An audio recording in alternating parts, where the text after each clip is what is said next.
गोष्ट आहे एक खूपच मेहनती शेतकरी गोपीरामची। गोपीराम दिवस रात्र मेहनत करून शेती करायचा आणि आपलं घर परिवार सांभाळायचा। राधा, ऐकतेय का? हो, बोला ना। अरे वा, आज तर तुम्ही खूप प्रसन्न दिसत आहात। अरे राधा, खुश का नाही होणार? गोष्टच अशी आहे, मी आजच सावकाराला बोलून आलोय। तो आपल्याला कर्ज द्यायला तयार झालाय। काय? खरंच? आणि आपल्या गावात जे शहरातून आलेला नवीन ठेकेदार आहे ना, मी त्याच्याशीही घर बनवायची गोष्ट करून आलोय। काय? त्या शहरवाल्या ठेकेदारकडून? हो, पण हे काय? तुझ्या चेहऱ्यावर निराशा कशी? ते मी गावात ऐकलंय की तो ठेकेदार खोटारडाय। शहरमध्ये खूप सगळ्या लोकांना फसवलंय त्याने, म्हणून तर तो खूप महिन्यांपासून गावामध्ये लपून राहत आहे। अरे राधा, तू पण ना कोणाच्याही बोलण्यावर विश्वास ठेवते। त्या गावातील लोकांनी त्याच्याशी कधीही बरोबर बोलले नाही। त्याच्याविषयी काहीतरी अफवा उडवताय। तू माझ्यावर विश्वास ठेव, मी त्याच्याशी बोलणी करून आलोय। तो तर मला खूपच अनुभवी आणि मेहनती वाटला। जर का तुम्हाला सगळं काही ठीक वाटत आहे तर काही हरकत नाही हो। हा, आता तू बघ, लवकरच आपला स्वप्नातील घर बनणार आणि तो ह्या गावातील सगळ्यात मोठा घर असणार। शेवटी तुमची मेहनत रंगवली। अरे देवा, तुझे लाख लाख धन्यवाद। घर बनवण्याचं बोलणं ऐकून राधा खूप खुश झाली। बघताच बघता गोपीराम आणि राधाचं घर बनायला सुरू झालं। शहरने आलेला ठेकेदारने गोपीरामकडून पैसे घेतले। काहीच महिन्यांमध्ये एक खूप मोठं आणि आलिशान घर तयार केलं। वाह, हे तर कमाल आहे। किती सुंदर घर आहे। ठेकेदार साहेब, तुमचं खूप खूप धन्यवाद। अरे राहू द्या गोपीराम, लोकांचा स्वप्नाचं घर बनवणं माझी जिम्मेवारी आहे। हो, अगदी बरोबर बोललात तुम्ही। चला, आता मजाक खूप झालं, लवकरच माझे उरलेले पैसे द्या। मला उद्याच शहर परत जायचंय। हो, नक्कीच। गोपीरामने ठेकेदारला त्याचे सगळे उरलेले पैसे दिले। मग तो आपल्या बायको राधा बरोबर नवीन घरामध्ये राहायला लागला। आता तो दररोज शेतामध्ये मेहनत करायचा आणि संध्याकाळी घरी येऊन आराम करायचा। पण गोपीराम आणि राधाचा आनंद जास्त दिवस टिकू नाही शकलं। एक दिवस गावामध्ये जोरदार बेमौसम पाऊस पडायला लागला। अरे हे काय पाऊस, ते पण इतकं जोरात, आणि हे तर गच्चीवरून पाणी टपकत आहे। ऐकता काय? काय झालं?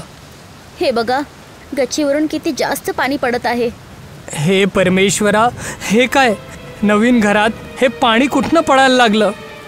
तेव्हा जोरदार वीज कडकायला लागली आणि त्यांच्या घरची मागची भिंत तुटून खाली पडली। अरे हे काय? भिंत तर तुटली। याचा अर्थ आहे की तू जे म्हणत होती ते खरं होतं। तो ठेकेदार खोटं निघाला, त्यांनी आपल्याला धोका दिला। पळ इथून, पळ। गोपीराम आणि राधा घरातून बाहेर निघाले आणि त्यांच्या समोरच त्यांचं पूर्ण घर वाहून गेलं। हे परमेश्वरा, हे काय झालं? तू माझ्यासोबत हे धोका का होऊ दिलं? हे बघा, तुम्ही नाराज नका होऊ, सगळं ठीक होऊन जाईल। कसं ठीक होणार? आपला बसवलेलं घर तुटलं, आता आपण सडकवर आलेलोय। हे बघा, तुम्ही हिम्मत नका हारू, सगळं ठीक होईल। बिचारा गोपी आणि राधा एकच झटक्यामध्ये त्यांचं पूर्ण संसार उजडलं होतं। आता ते गावातल्या मंदिरात राहायला लागले। त्यांच्याबरोबर जे घडलं त्याची चर्चा पूर्ण गावात पसरली आणि लोक गोपीची खिल्ली उडवायला लागले। अरे, कुठे जातोय? मी घरी। काय काय बोलला तू? घरी चाललंय? पण तुझं तर ते स्वप्नातील घर बेमोसम पाऊसमध्ये वाहून गेला, तर आत्ता कुठल्या घरी चाललंय? हे बघा, मला मान्य आहे की माझ्याकडे घर नाही आहे, पण असं माझ्या जखमावर नमक छिडकणं बरं नाही वाटत। अरे जा, मला नको शिकवू की खरं काय आणि खोटं काय। आम्ही तुला 1000 वेळा सांगितलं की तो शहरातला बाबूंकडे नको जाऊ, पण तू नाही ऐकलं। आता जा, आता जा, राहा तिथेच आपल्या नवीन घरात। बिचारा गोपीराम त्याच्याबरोबर झालेल्या धोक्यासाठी मदत करण्याचं सोडून लोक त्यालाच ताने मारायला लागले, ज्याने तो आणखी निराश झाला। आता गोपीरामला समजत नव्हते की शेवटी करायचं तर काय करायचं. तेव्हा एक रात्री तो मंदिराच्या बाहेर झाडाच्या खाली बसून रडत होता. हे मी काय केलं? आपलंच घर आपल्याच हाताने उजळवलं. मला लाज वाटते, माझीच खूप लाज. राधानी आधीच सांगितलं होतं, सावध राहा म्हणून सांगितलं होतं, पण मी तिच्या बोलण्यावर लक्षच दिलं नाही. मीच वेळा आहे, अगदी वेळा. गोपीराम स्वतःला कोसत रडत होता. तेव्हा त्याला एक आवाज ऐकू येते. अरे रे, असं रडू नको. रडणं कधीच चांगलं नसतं. ही कशी आवाज?